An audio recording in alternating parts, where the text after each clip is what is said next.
యేసును నువ్వు తెలుసుకుంటే సరిపోలేదు, ఆయన యొక్క శక్తిని నీ జీవితంలో నీవు అనుభవించగలిగేటువంటి వ్యక్తిగా నువ్వు ముందుకు వెళ్ళాలి.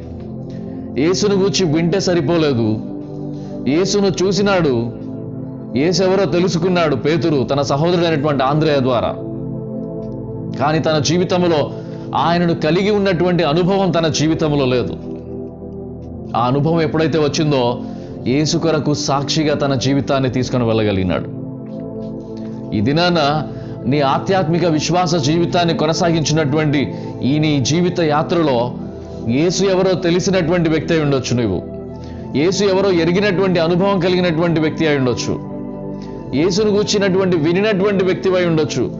ఈ దినాన దేవుని బిడ్డగా జీవితాన్ని నేను ముందుకు తీసుకొని వెళతా ఉన్నాను, నేను ఒక క్రిస్టియనే అని చెప్పేటువంటి పరిస్థితిలో నువ్వు ముందుకు వెళ్ళొచ్చు. కానీ ఈ పరిస్థితిలో నీవు ముందుకు వెళ్ళేటువంటి వాటికంటే ఒక భిన్నమైనటువంటి అనుభవం నీ జీవితంలో అవసరమై ఉండింది. యేసును తెలుసుకోవడం కాదు, ఆయన నీలో కలిగి ఉన్నటువంటి అనుభవం నీ జీవితంలో కావాలి. నీవు దేవుని కొరకే జీవితాన్ని కొనసాగించాలి అనంటే, దేవుని యొక్క మార్గంలో నమ్మకమైనటువంటి బిడ్డగా నీ జీవితాన్ని ముందుకు తీసుకొని వెళ్ళాలి అనంటే, ఇది నాన్న యేసును గూర్చి తెలుసుకోవడం కాదు, ఆయనను గూర్చినటువంటి అనుభవం నీ జీవితంలో కావాలి. ఆయన నీ జీవితంలో కలిగి ఉన్నటువంటి అనుభవం కావాలి. ఆ దినాన పేతురు యేసును గూర్చి తెలుసుకున్నాడు తన సహోదరుడైనటువంటి ఆంద్రేయ ద్వారా. కానీ తన జీవితంలో పాపం ఆ విధంగానే ఉండింది. తనలో ఏ విధమైనటువంటి పశ్చాత్తాపము రాలేదు. ఎప్పుడైతే యేసు తన దోణిలో కూర్చున్నాడో, తన జీవితంలో ఒక అద్భుతమైనటువంటి తన మహిమను ఎప్పుడైతే ప్రత్యక్షపరచాడో, తన జీవితంలో తెలుసుకునేటువంటి అనుభవం నుంచి కలిగి ఉన్నటువంటి యేసును కలిగి ఉన్నటువంటి అనుభవంలోకి వెళతా ఉన్నాడు.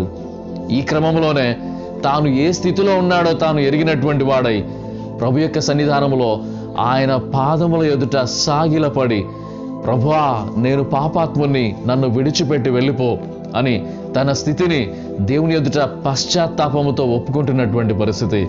ఆ క్రమంలోనే మనం చూసాం, నిన్ను మనుషులను పట్టే చాలననిగా చేస్తాను అని యేసు ఇచ్చినటువంటి అభయం, ఆయనను వెంబడించడానికైనటువంటి ఒక మంచి ఆహ్వానం తన జీవితంలో కలిగి ఉన్నటువంటి పరిస్థితి. ఈ ఉదయకాల సమయం ముందు ఈ మాటలు వింటున్నటువంటి ప్రియమైన దేవుని బిడ్డ, ఎంతకాలం నుంచి నీ ఆత్మీయ విశ్వాస జీవితాన్ని నువ్వు తీసుకొని వెళతా ఉన్నావో, ఈ నీ ఆత్మీయ యాత్రలో యేసును ఎరిగినటువంటి వ్యక్తివి అయి ఉండొచ్చు, యేసును గురించి తెలుసుకున్నటువంటి వ్యక్తివి అయి ఉండొచ్చు. మేము ఎప్పటి నుంచో క్రీస్తు యొక్క బిడలముగా మేము ముందుకు వెళతా ఉన్నామండి అని చెప్పేటువంటి పరిస్థితి అయి ఉండొచ్చు. ఎప్పటి నుంచో మేము సంఘాల్లో పరిచర్యలో ముందుకు వెళతా ఉన్నామండి అని చెప్పేటువంటి పరిస్థితి అయి ఉండొచ్చు. యేసును తెలుసుకున్నట వేరు, ఆయన నీ జీవితంలో కలిగి ఉండి ఆయనతో పాటు నీ జీవితాన్ని ముందుకు తీసుకుని వెళ్ళడి అనుభవాన్ని నీ జీవితంలో కలిగి ఉండేటువంటి పరిస్థితులు వేరు. యేసును గూర్చి తెలుసుకున్నటువంటి వ్యక్తి అయితే నీ జీవితం నీ జీవితంగానే ఉంటుంది. యేసును గూర్చి వినినటువంటి వ్యక్తివిగా ఏదో నీ జీవితాన్ని ముందుకు తీసుకుని వెళతావు. కానీ యేసును నీ జీవితంలోకి నీ పరిస్థితుల్లోకి ఆహ్వానించినటువంటి అనుభవం కలిగినటువంటి ఆ అనుభవంలోకి నువ్వు వెళ్ళినట్లయితే నీవు ఏమై ఉన్నావో నీ పరిస్థితిని అంతటిని ఆయన సన్నిధానంలో ఒప్పుకునే వ్యక్తివిగా వెళతావు. పేతురు జీవితంలో జరిగినటువంటి కార్యం అదే. ఆయన పశ్చాత్తాపడ్డాడు. అప్పుడు యేసును గురించి తెలిసినప్పుడు ఆయనలో పశ్చాత్తాపం లేదు.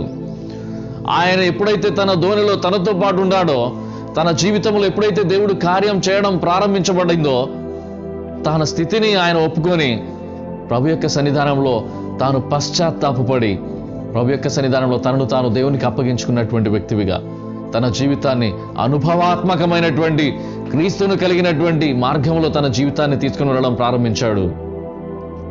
యేసు తన జీవితాన్ని అద్భుతంగా మార్చాడు. మనుషులను పట్టే జాలనిగా చేస్తాను. యేసు యొక్క శిష్యుల్లో అద్భుతమైనటువంటి వ్యక్తిగా తన జీవితాన్ని ముందుకు తీసుకుని వెళ్ళినటువంటి వ్యక్తి.